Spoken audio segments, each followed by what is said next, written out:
Beberapa pekan kemudian, pagi hari dari arah timur kaki pegunungan Jeng Hoasan tampak berjalan seorang kakek seorang diri. Menoleh ke kanan dan kiri seolah-olah menikmati pemandangan alam di sekitar tempat itu. Kakek ini usianya tentu sudah 60-an tahun, tubuhnya kurus kecil, pakaiannya penuh tambalan. Dan wajahnya membayangkan kesabaran dan mulut yang ngompong itu bahkan selalu menyungging senyum simpul keramahan. Dia melangkah perlahan-lahan memasuki hutan pertama di kaki pegunungan Jeng Hoasan. Langkahnya dibantu dengan ayunan sebatang tongkat butut yang berwarna hitam, agaknya terbuat dari semacam kayu yang sudah amat tua sehingga seperti besi saja rupanya. Agaknya dia seorang pengemis tua yang hidupnya serba kekurangan namun yang dapat menyesuaikan diri sehingga tidak merasa kurang. Bahkan kelihatannya gembira, menerima hidup apa adanya dan hatinya selalu senang. Buktinya ketika dia mendengar kicau burung-burung, kakek ini membuka mulutnya dan bernyanyi pula. Akan tetapi kata-kata dalam nyanyiannya itu tentu akan membuat setiap orang yang mendengarnya mengerutkan kening. Karena selain aneh, juga menyimpang dari ajaran kebatinan umumnya. Apa artinya hidup kalau hati tak senang? Apa artinya hidup kalau segala keinginan tak terpenuhi? Puluhan tahun mempelajari ilmu. Bekal memenuhi segala kehendak. Berenang dalam lautan kesenangan mati pun tidak penasaran. Berkali-kali pengemis ini bernyanyi dengan kata-kata yang itu-itu juga, suaranya halus dan cukup merdu. Dan sambil bernyanyi dia mengatur irama lagu dengan ketukan tongkatnya di atas tanah lunak. Atau kebetulan mengenai batu yang keras, ujung tongkat itu tentu membuat lubang. Kedua kakinya yang bersepatu butut itu sendiri tidak meninggalkan jejak seolah-olah dia tidak menginjak tanah. Akan tetapi tongkat itu membuat jejak jelas karena setiap kali melubangi tanah maupun batu. Adapun kaki itu sendiri, biarpun menginjak tanah basah, sama sekali tidak meninggalkan bekas. Beberapa menit kemudian setelah kakek aneh ini lewat, tampak berkelebat bayangan orang, juga datang dari arah timur melalui kaki bukit itu. Mereka itu terdiri dari 12 orang laki-laki dari usia 30 sampai 40 tahun.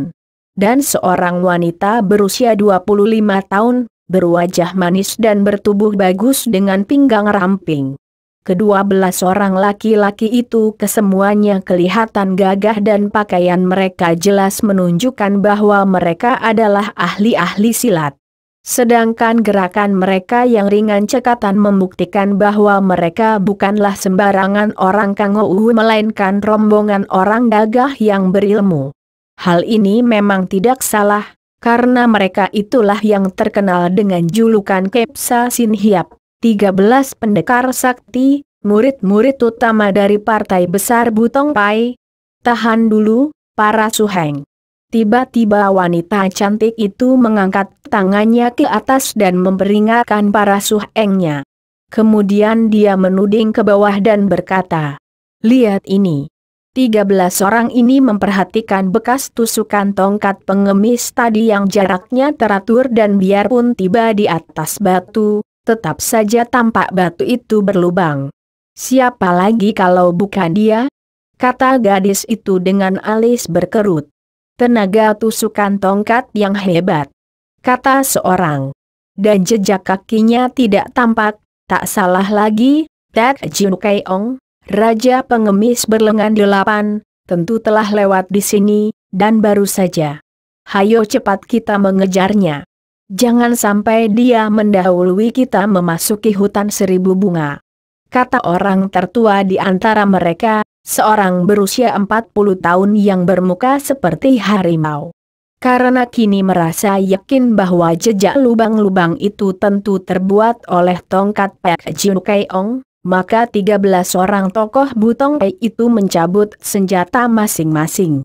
Dan tampaklah berkilaunya senjata tajam itu meluncur ke depan ketika 13 orang itu mengerahkan ginkang mereka. dan menggunakan ilmu berlari cepat melakukan pengejaran ke depan, ke arah jejak berlubang itu. Tak lama kemudian terdengarlah oleh mereka bunyi nyanyian kakek pengemis tadi. 13 orang ini memperlambat larinya dan satu-satunya wanita di antara mereka mengomel lirih. Dasar manusia iblis. Selama hidupnya mengejar kesenangan dan demi kesenangan dia tidak segan melakukan hal-hal terkutuk yang kejamnya melebihi iblis sendiri. Sumoy, terhadap orang seperti dia kita harus berhati-hati. Semenjak dahulu, Butong Pai tidak pernah bermusuhan dengan tokoh Kangou yang manapun juga, tidak pula mencampuri urusan mereka. Maka biarlah nanti kita bertanya dia secara baik-baik dan kalau tidak terpaksa sekali lebih baik kita menghindarkan pertempuran. Kata Tua Suheng, kakak seperguruan tertua, mereka semua sutemnya mengangguk. Akan tetapi Sumoynya mengomel. Siapakah yang takut kepadanya? Dia melintangkan pedangnya. Memang nona yang bernama Dekuat Ulin ini, terkenal berhati keras dan pemberani. Dan memang ilmu pedangnya hebat maka tidaklah mengherankan apabila dia terhitung seorang di antara Caps Hasin Hiap yang terkenal di dunia persilatan. Sumoy, kita harus mentaati perintah suhu, agar tidak membawa Butong Pai menanam bibit permusuhan dengan golongan lain, baik kaum bersih maupun kaum sesat. Karena itu, dalam pertemuan ini, serahkan saja kepadaku untuk mewakili kalian semua. Karena maklum bahwa dia tidak boleh melanggar perintah gurunya dan bahwa Tua Suheng ini selain paling lihai juga merupakan seorang yang mewakili suhu mereka. Kuat Lin mengangguk biarpun bibirnya yang merah tetap cemberut tidak puas. Dia merasa tidak puas melihat sikap jerih yang diperlihatkan para suhengnya. Kepsa Sin Hiap mempunyai nama besar di dunia Kangou, disegani kawan ditakuti lawan. Masa sekarang berhadapan dengan seorang tokoh sesat saja kelihatan gentar? Suara nyanyian itu makin keras, tanda bahwa jarak di antara mereka dengan kakek itu makin dekat. Dengan ilmu meringankan tubuh yang hampir sempurna, 13 orang pendekar Butong Pai itu dan dapat menyusul.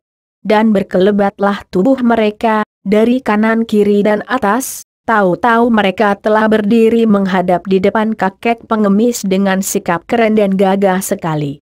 Kakek pengemis itu masih melanjutkan nyanyiannya sambil berdiri memandang, dan ketika pandang matanya bertemu dengan wajah Kuat Lin, dia tidak menyembunyikan kekagumannya.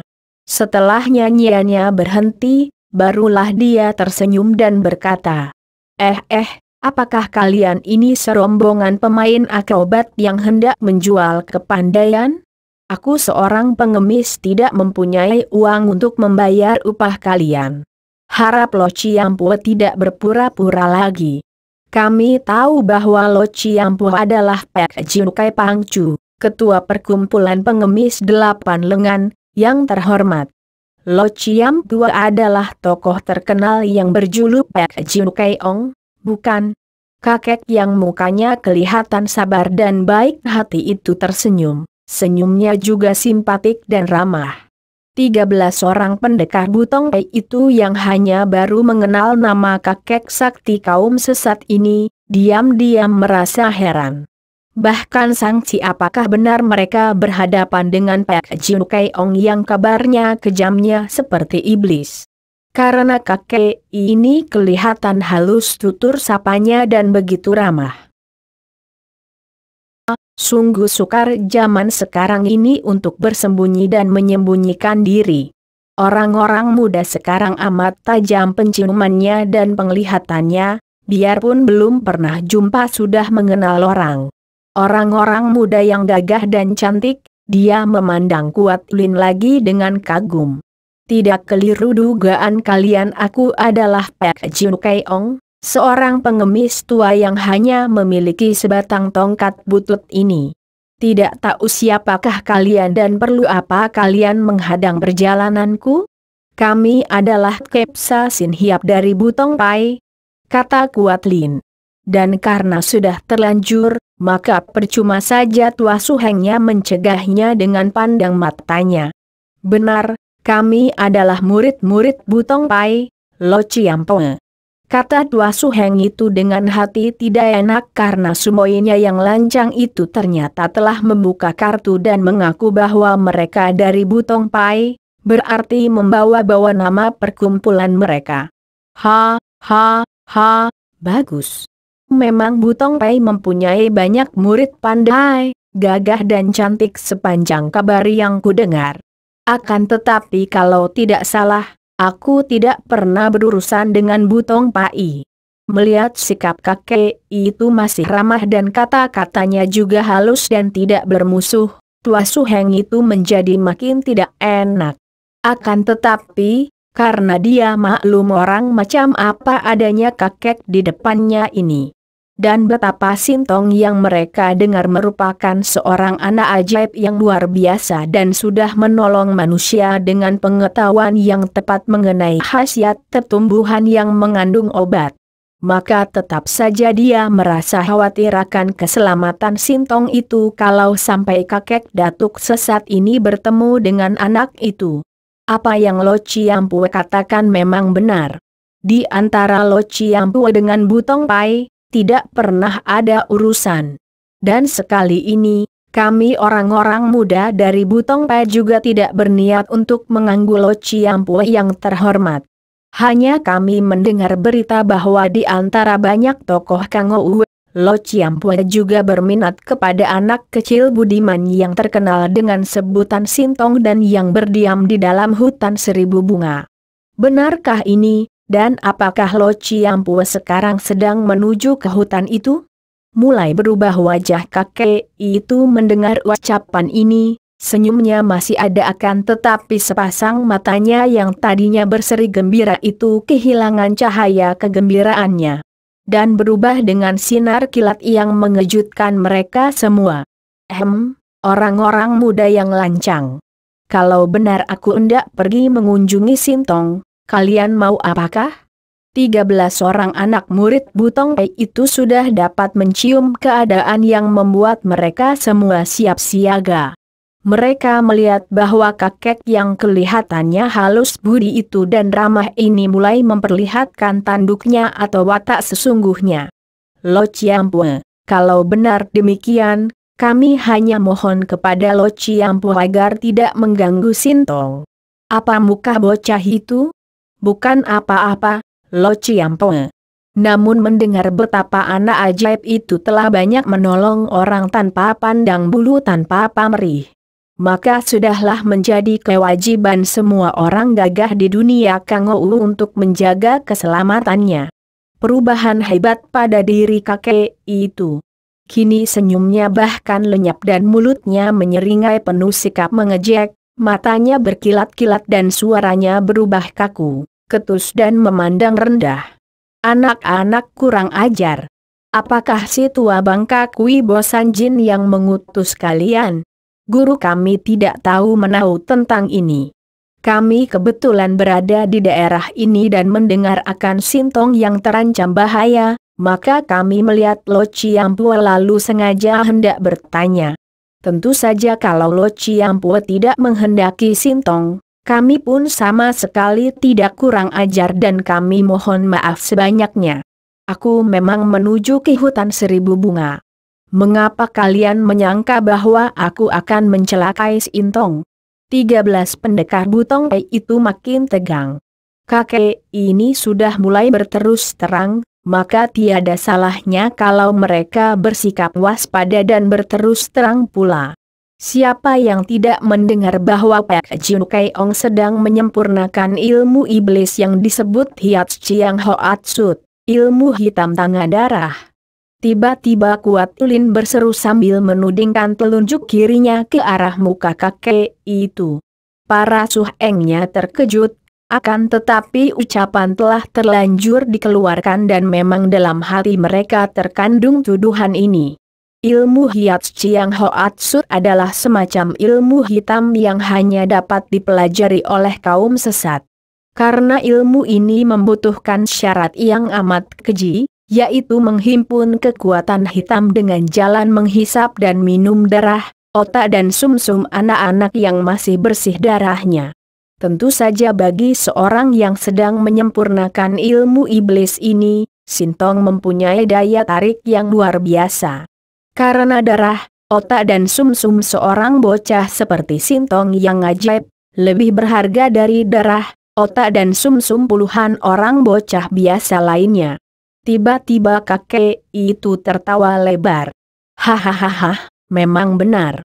Dan satu-satunya bocah yang akan menyempurnakan ilmuku itu adalah Sintong. Dan aku bukan hanya suka minum dan menghisap darah, otak dan sumsum bocah yang bersih. Juga aku bukannya tidak suka bersenang-senang dengan perawan cantik seperti engkau, Nona. Singgik, singgik. Tampak sinar-sinar berkilauan ketika pedang yang 13 buah banyaknya itu bergerak secara berbarengan. Dan 13 orang pendekar itu telah mengurung si kakek yang masih tertawa-tawa. Hehe, kalian mau coba-coba main-main dengan Pak Jin Kaewong? Sayang kalian masih muda-muda harus mati, kecuali Nona manis. Andai kata si tua bangka Kui Bok Sanjin berada di sini sekalipun, dia juga tentu akan mampus kalau berani menentang Pak Jin Kaewong. Serbu dan basmi iblis ini. Tua Su Heng itu berteriak dan mereka sudah menerjang maju dengan bermacam gerakan yang cepat dan dahsyat. Tiba-tiba kakek itu mengeluarkan suara pekik yang dahsyat, pekik yang disusul dengan suara tertawa menyeramkan.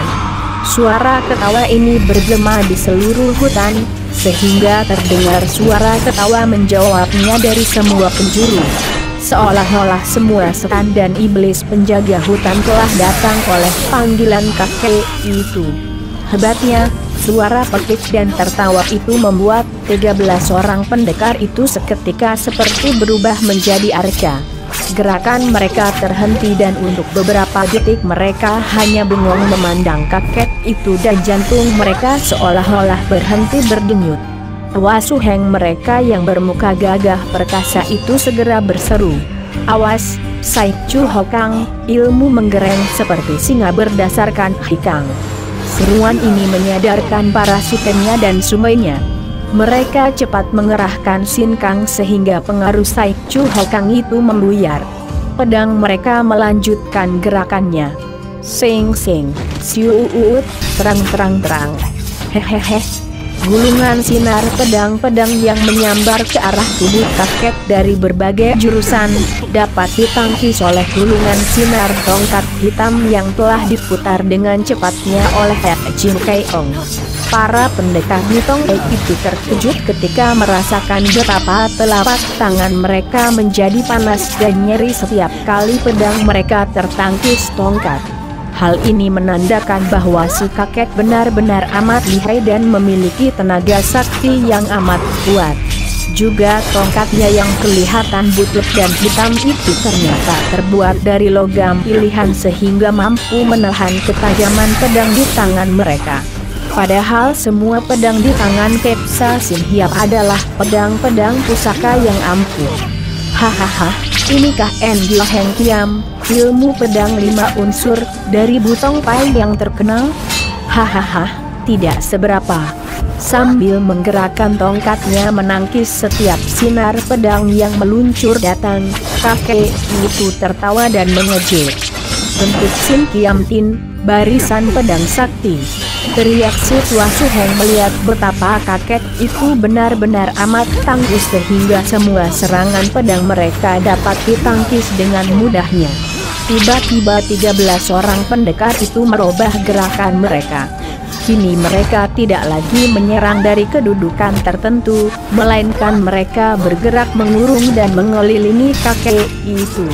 Sambil bergerak berkeliling mereka menyusun serangan berantai yang menyusul dan yang datangnya dari arah yang tidak tertentu.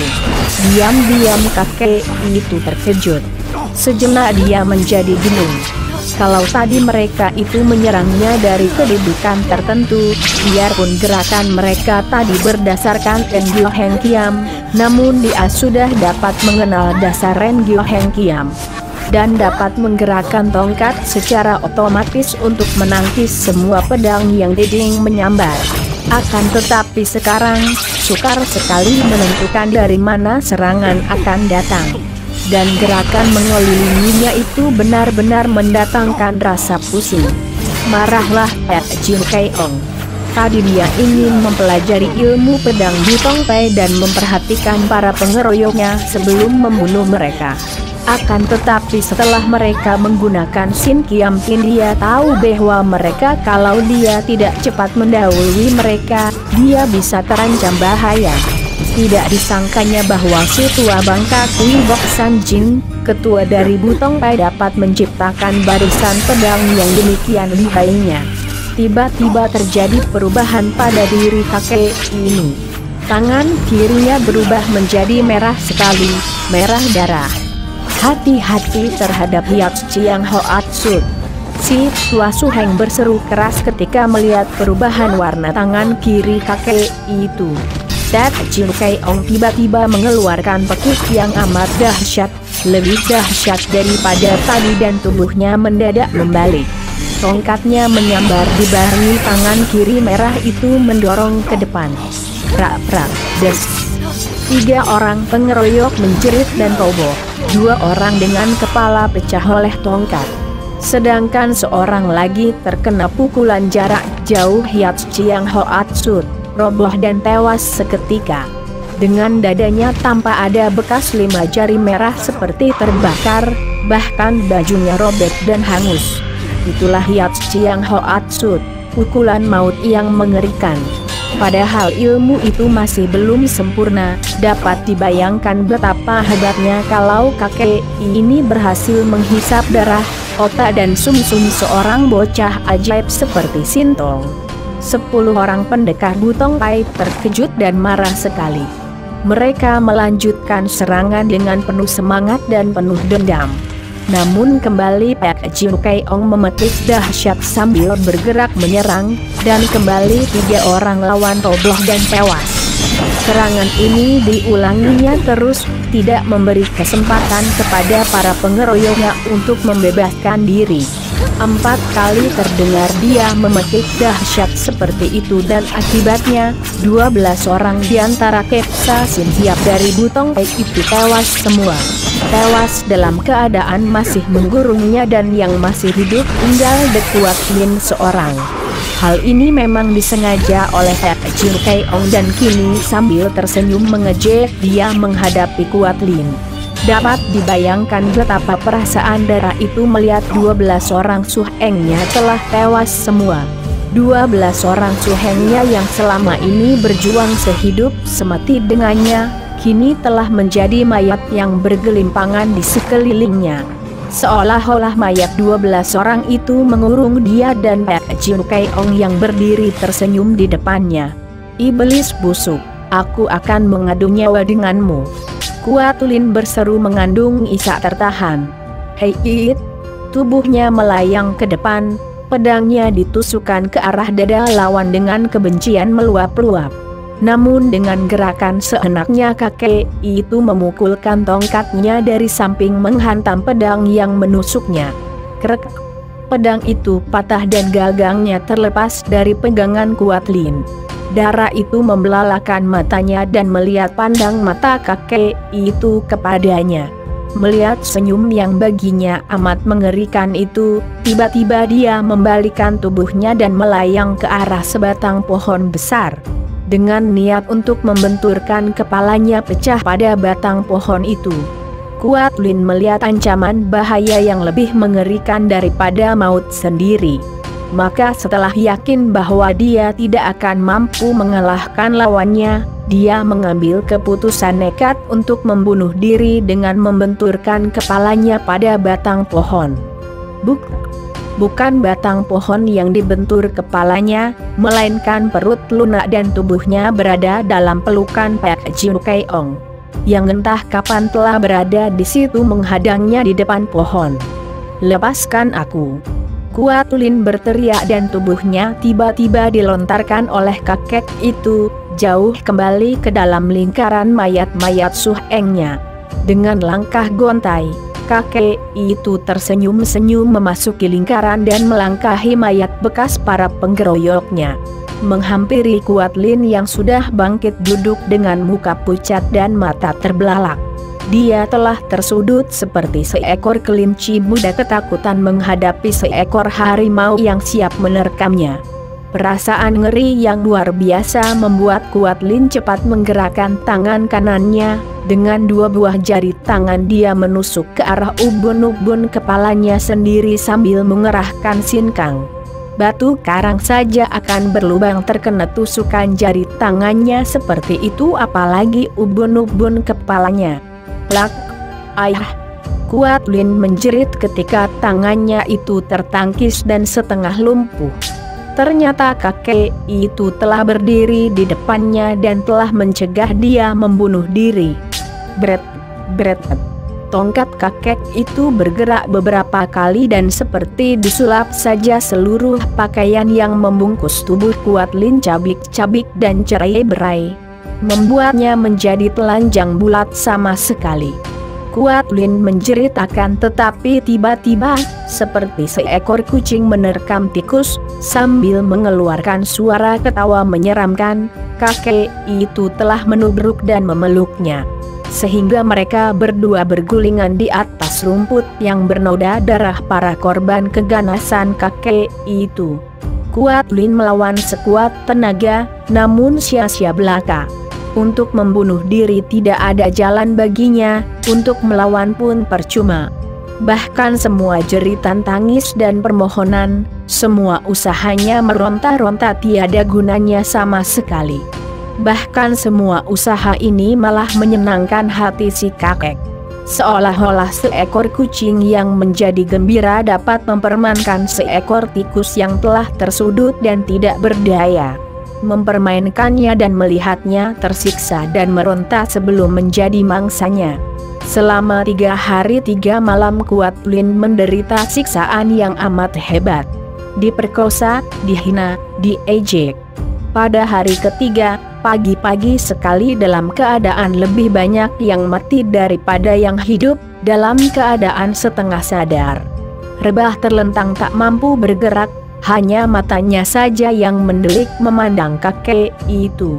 Kuat Lin melihat kakek itu mengenakan pakaian, menyambar tongkatnya dan tertawa memandang kepadanya yang masih rebah terlentang dalam keadaan telanjang bulat di atas rumput berdarah.